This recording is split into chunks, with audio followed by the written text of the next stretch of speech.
Elle est mignonne, elle est adorable et on va en parler. Je veux parler bien sûr de la Fiat 500 qui est derrière moi. Bienvenue dans cette nouvelle vidéo. Je vais vous raconter un petit peu pourquoi j'adore cette voiture. Moi qui ai connu la Barth en deux versions. Donc Scorpion et Or, 165 chevaux. Et c'était la Turismo, 165 chevaux également. Puis je suis en Fiat 500, 1 litre, 70 chevaux. Je remercie le groupe Minicogne une fois de plus puisqu'elle a remplacé la 208 GTI. Alors rien à voir, c'était pas prévu comme ça. Mais je voulais une petite voiture pour la ville. Et qu'est-ce qu'il y avait? Il y avait une C1 ou ça.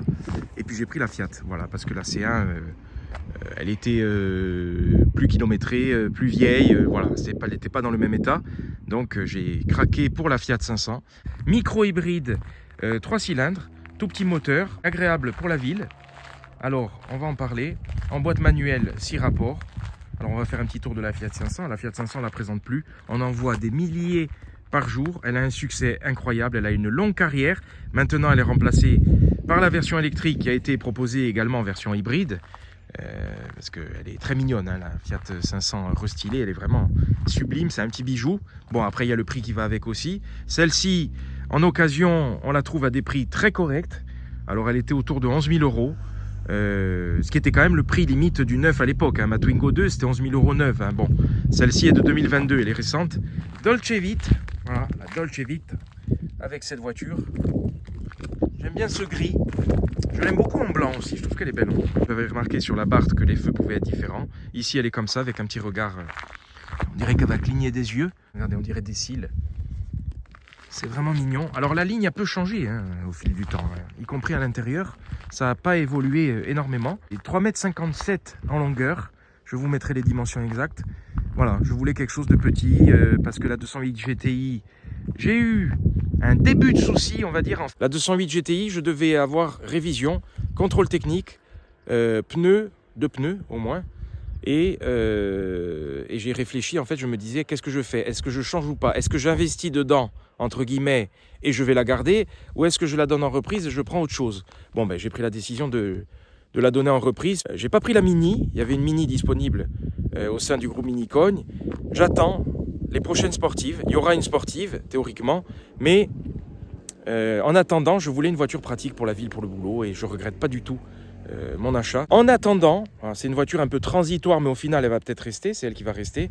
La 208 GTI est partie et j'ai bien fait de la rendre parce que quand je l'ai amenée au garage pour la donner en reprise à la place de la Fiat, j'ai eu le voyant moteur. Surprise, voyant moteur. Alors, j'avais eu le seul problème que j'ai eu avec cette voiture, c'est le capteur d'huile. Le capteur de niveau d'huile qui a été remplacé. Ça, je n'avais plus le message d'erreur après le remplacement du capteur. Et puis, au fil du temps, il y a le message qui est revenu. Je ne sais plus comment c'était marqué. Impossibilité de mesurer... Enfin, elle ne pouvait pas mesurer le niveau d'huile. Et je n'ai pas fait cas parce qu'en fait, ça ne sonnait même pas. C'était juste un message qui s'affichait au démarrage. Je vérifiais, moi, le niveau d'huile. Il était bon, donc pas de problème. C'est un truc de fou. Je l'amène au garage. Je démarre le matin. Le moteur, il commence à brouter comme pas possible, elle tenait pas le ralenti, voyant moteur, j'ai dit bon, c'est un truc de fou quoi. Est-ce que je vais réussir à l'amener au garage? Bon. J'ai réussi, j'ai laissé chauffer le moteur en fait, et en chauffant, il a tourné normalement. Alors, j'ai demandé à ChatGPT, qui n'est pas la science infuse, qui est plutôt la science diffuse, ce qu'il en pensait. Je suis pas mécano, hein, j'ai pas la prétention d'être mécano ou quoi. J'ai demandé, il m'a parlé de sonde PCV, de problèmes de reniflard. Est-ce que c'est lié ou pas? Je ne sais pas si c'est ça, je ne sais pas la suite au niveau du garage où ils en sont. Mais en tout cas, après la tournée, elle a roulé. Mais il y a un problème, voilà. Il y a le voyant moteur. Je ne vais pas commencer à dire que la 208 GTI n'est pas fiable. Hein. Si j'avais fait l'entretien et si j'avais réparé le truc, bon ben voilà, hein, c'était fait. Hein. Après, la question c'est, qu'est-ce qui a changé? Quel est le coût? Parce qu'il me parlait de changer le couvre-culasse, ChatGPT. Quel est le coût? Voilà. Je me suis évité les problèmes et je l'ai rendu au bon moment. Voilà. Pour une fois. C'est une toute autre voiture que la Barth. Ça n'a rien à voir. Pour moi, c'est deux voitures totalement différentes. Que ce soit au niveau du châssis, c'est beaucoup plus confortable, beaucoup plus souple. La garde au sol est légèrement plus haute. Les sièges aussi, tout change en fait. Tout change.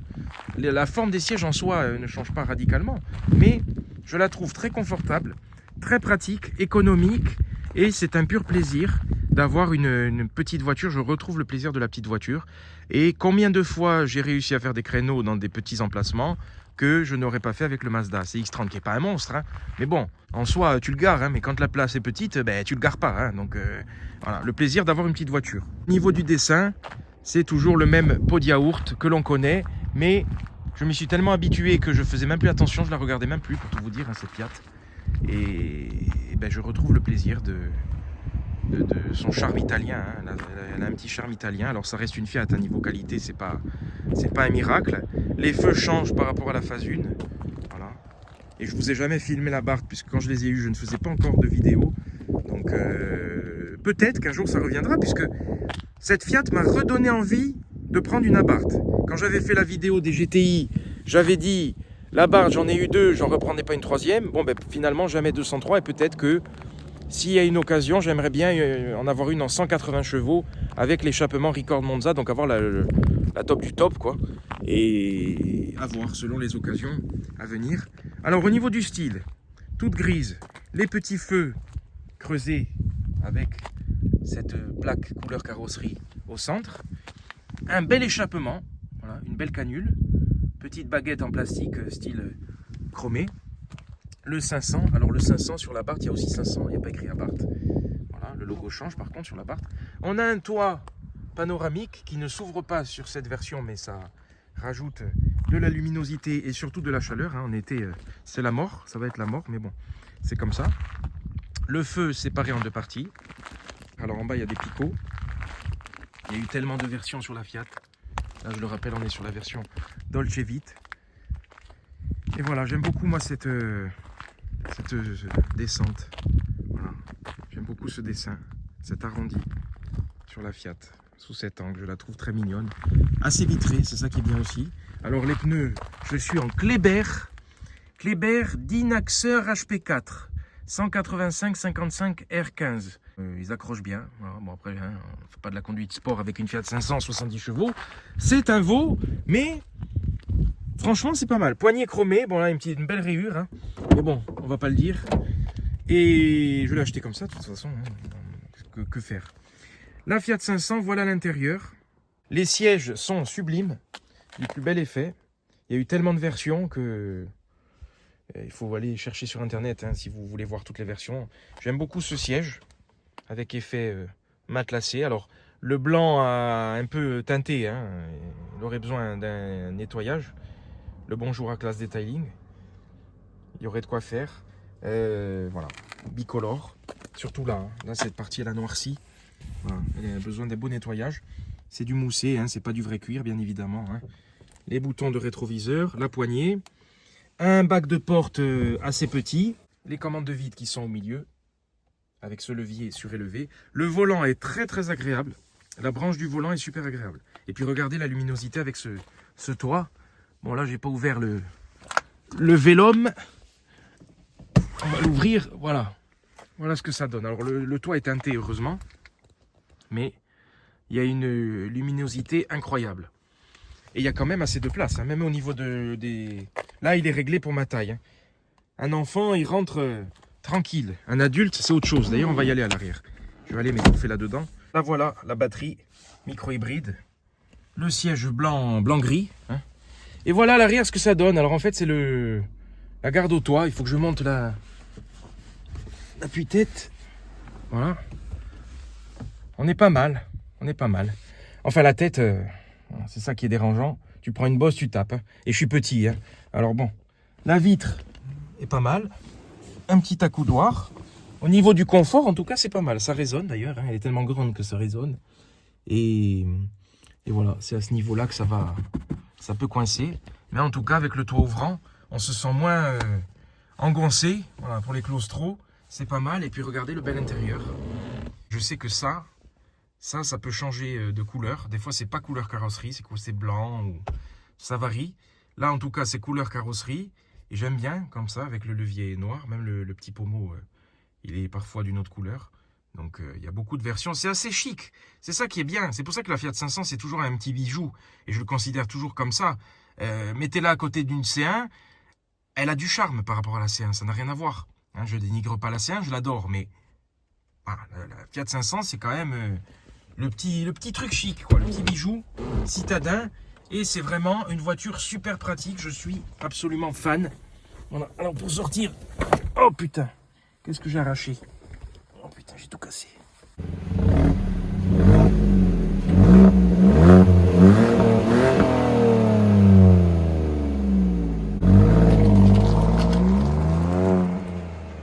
Ça ronronne, hein. C'est quoi cette sonorité sportive sur une petite voiture 1 litre 70 chevaux? Ça ronronne, c'est vraiment agréable. Même au démarrage, je reconnais un petit peu la note Abarth. Alors, ça n'a rien à voir, mais en termes de sonorité, il y a ce petit son spécifique à la Fiat, quoi. Voilà le tout petit moulin, 1 litre, 70 chevaux, micro-hybride qui vibre comme pas possible. Et ça, oui, les vibrations, il y en a. Hein. Donc, on revient sur une voiture à l'ancienne, une voiture qui vit. Ce que j'aime pas, par contre, sur les sièges chez Fiat, hein, c'est pareil sur la Abarth, c'est que vous avez une poignée ici. Donc, on se dit, il est réglable en hauteur, mais pas du tout. En fait, ça règle juste l'assise ici. Donc on a l'impression c'est un monte-cul ou un baisse-cul. Voilà, excusez-moi pour l'expression, mais c'est un peu ça, quoi. C'est spécial. C'est vraiment vous changez la bascule en fait de l'assise à l'intérieur, mais on descend pas du tout, on monte pas du tout, quoi. Alors au niveau du coffre, l'ouverture est très grande. Ça change de la version cabriolet où l'ouverture est toute petite, plutôt comme ça, et plus difficile d'accès. Je vous mettrai les litres. Alors il y a du bordel, hein, il y a du matériel, du boulot, bon voilà. Mais le coffre est assez correct hein, au vu de la taille de la voiture. Alors en fait, ce qui est gênant, c'est en fait l'inclinaison de la voiture qui fait que ça réduit bien évidemment la capacité du coffre. Mais au vu de la taille de la voiture, je ne suis pas déçu. Il n'y a pas de roue de secours en dessous. Hein. Il n'y a rien, il y a un kit anti-crevaison. Mais voilà, c'est pas mal. C'est pas mal pour une petite voiture. Alors j'ai fermé le vélome parce que sinon on crame. Et même avec ça, on crame quand même. Hein. Bon, alors, pas de miroir. On s'en fout. Petite lumière classique. S'il y avait le toit ouvrant, il y aurait un bouton ici, si je dis pas de bêtises. La portière est grande. Voilà, c'est le problème des 3 portes. Mais elle n'est pas trop lourde. Mais quand vous vous garez, que vous êtes serré, s'il y a une voiture qui est proche, voilà, faudra faire attention parce que la portière est très très grande. En plus, elle est sale parce qu'elle a pris la pluie. Voilà, il faut que je la nettoie. Alors, au niveau de l'intérieur, insonorisation suffisante, tant que le moteur n'est pas allumé. Le volant, la branche est assez fine. Le volant est vraiment génial. Cette partie chromée esthétique. Bon, les boutons tombent bien sous la main. C'est le soft touch. Hein, c'est très agréable au toucher. Bouton de volume, assistant vocal.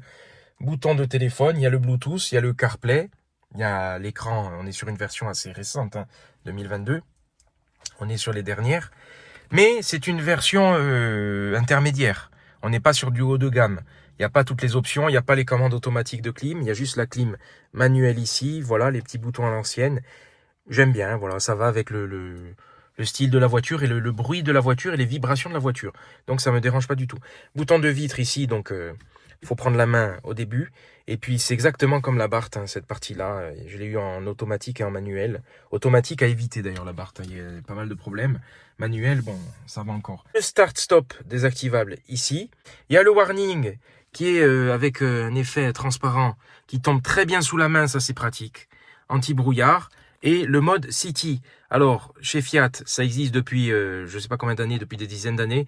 Le mode City, c'est super parce que en fait, ça radoucit la direction. La direction paraît vraiment très molle, très légère. Donc, c'est vraiment très pratique pour manœuvrer et tout. Donc, voilà, c'est le petit mode, le petit plus chez Fiat. Et sur le côté, il n'y a rien du tout, pas de bouton. La poignée rouge en bas pour ouvrir le capot, les aérateurs ronds. Et ça fait un peu métallique, hein, cette partie, mais c'est du plastique. Et puis voilà, le petit tableau de bord, elle est minuscule, cette voiture, elle est toute mignonne. Clé Fiat classique. On va démarrer. Ça ronronne, hein. C'est vrai que la sonorité est vraiment agréable, hein, pour un petit moteur comme ça. Le commodo de régulateur de vitesse, elle a quand même ça. Phares qui ne sont pas automatiques, donc phare ou pas phare. Voilà, le clignot.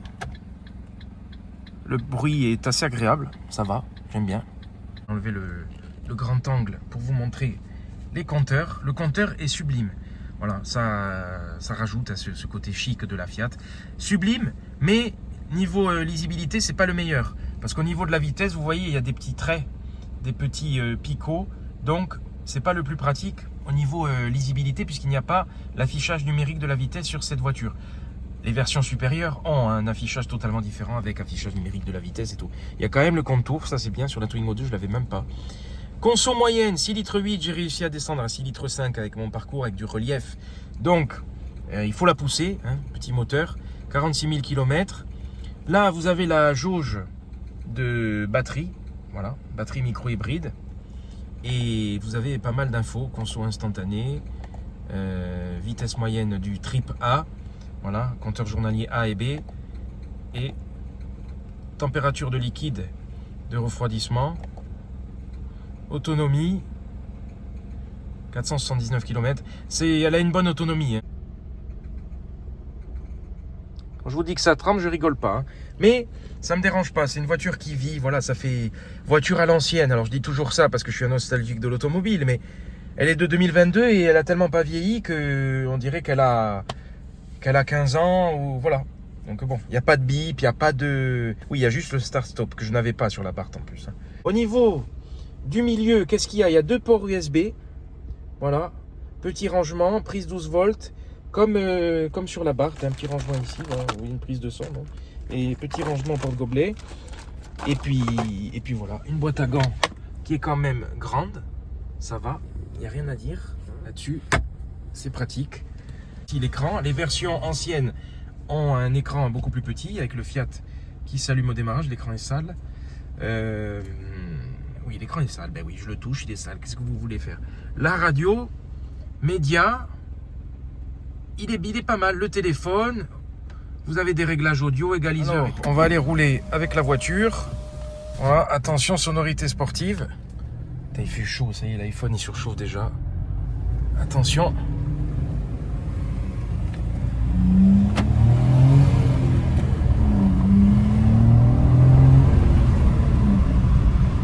Alors le 0 à 100, on est sur 13 secondes.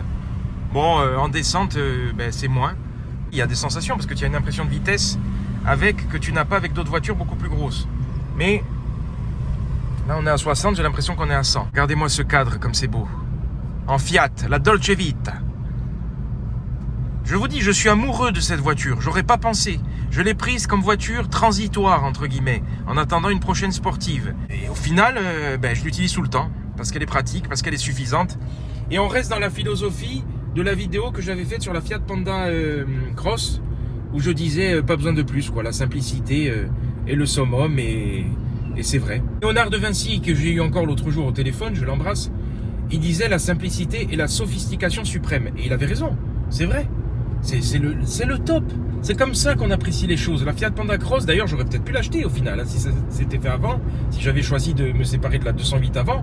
J'aurais peut-être pris la Panda. Bon, je préfère la 500, elle a encore plus de charme, elle a beaucoup plus de charme que la Fiat Panda. Et ça fait petit bijou, petit pot de yaourt, et puis elle est même encore plus petite que la Fiat Panda. Faut rétrograder, faut jouer du levier pour...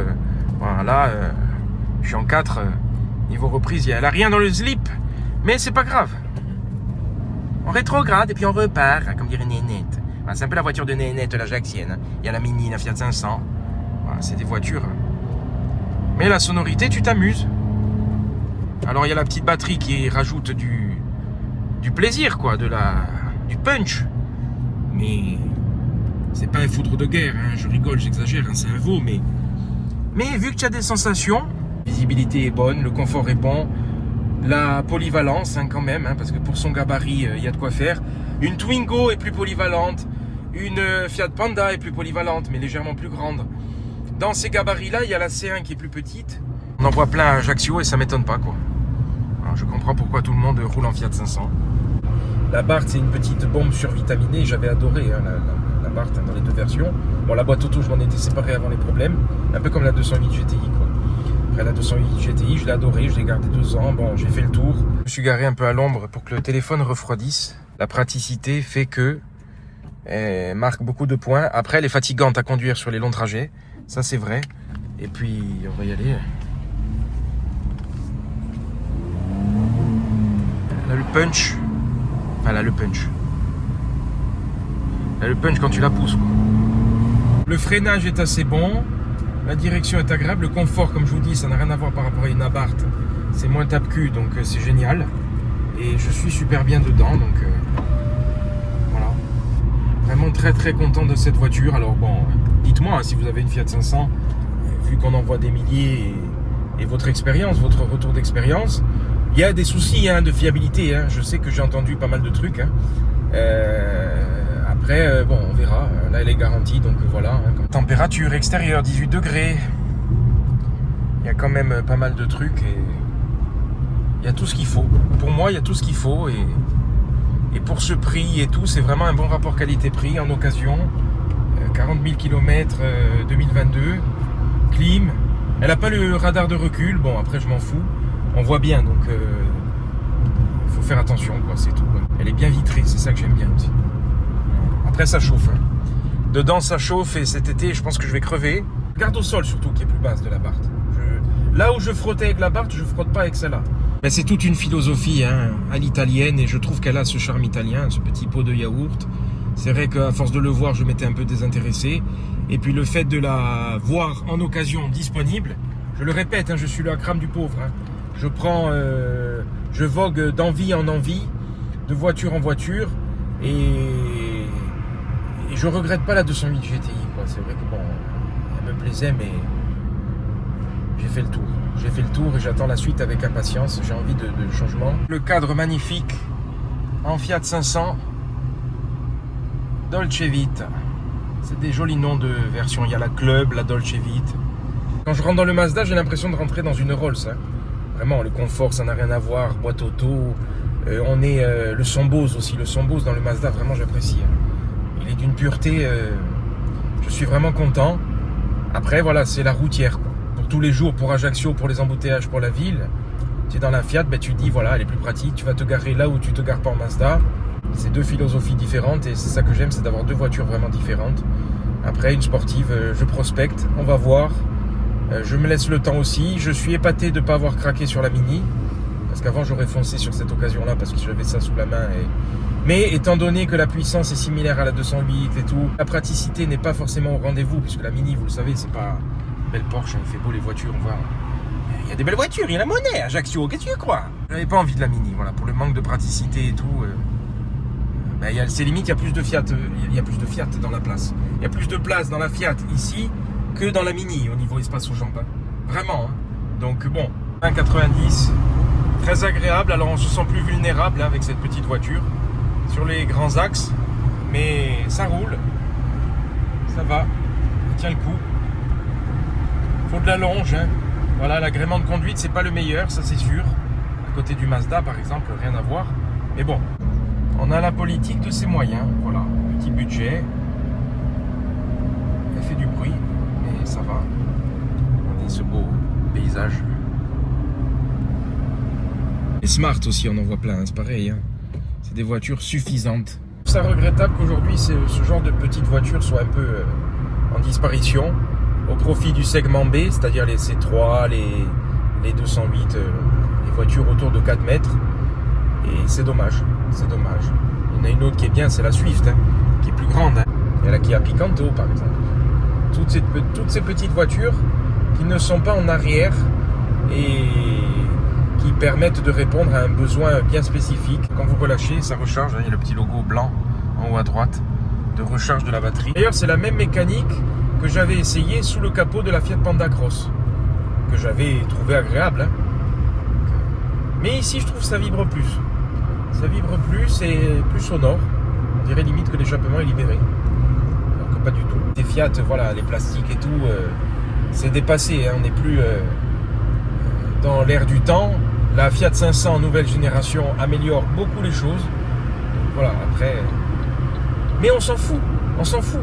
Quand on veut un déplaçoir assez agréable et polyvalent, et qu'on peut garer partout, on prend ça.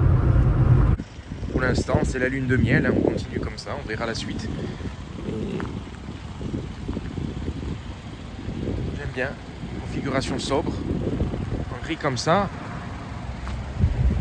Donc voilà, merci d'avoir regardé cette vidéo. N'hésitez pas à me partager vos retours par rapport à la Fiat 500, que ce soit positif ou négatif. Puisque je sais qu'il y en a beaucoup. Il doit y avoir quand même pas mal de propriétaires de Fiat 500 dans les auditeurs. Le petit pot de yaourt, mignon, économique et pratique. Je l'adore. pour l'instant. On verra la suite. Hein. Ça peut changer à tout moment, hein, mais bon, je suis un peu fou. Mais elle est très très agréable. On rentre, on sort facilement. Regardez l'ouverture, hein, qui est gigantesque. Donc, elle a vraiment énormément de points positifs. Et puis, elle a les défauts de ses qualités, donc on peut pas lui en vouloir, quoi. Elle est petite, elle est petite. Hein.